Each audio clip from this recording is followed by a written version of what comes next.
¿Qué tal? ¿Cómo están? Soy Brian Guayotume y aquí vemos el Core PA 700. ¿Cuál es mi opinión sobre la cumbia sureña, el guayno sureño en este teclado?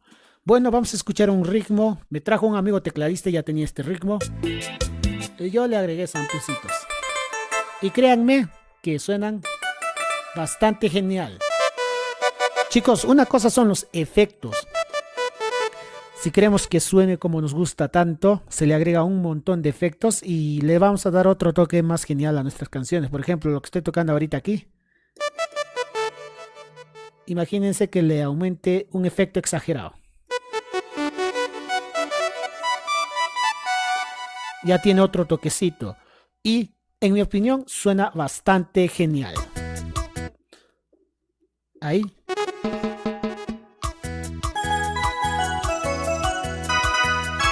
Bueno, una opinión bastante rápida y genial. El teclado tiene mucha memoria para samplear, por lo que he leído tiene 256 para poner tus propios samples y más memoria para guardar tus sonidos. Si estoy equivocado, comenta en la caja de comentarios para que así todos podamos aprender. En cuanto a los samples, en la calidad de samples, son bastante buenos, son samples y no olvidar los propios sonidos del teclado. Es un teclado, como les dije, que tiene acompañamiento y en una opinión muy general, el Core PA 700 es un gran teclado porque va a cumplir con todas tus expectativas.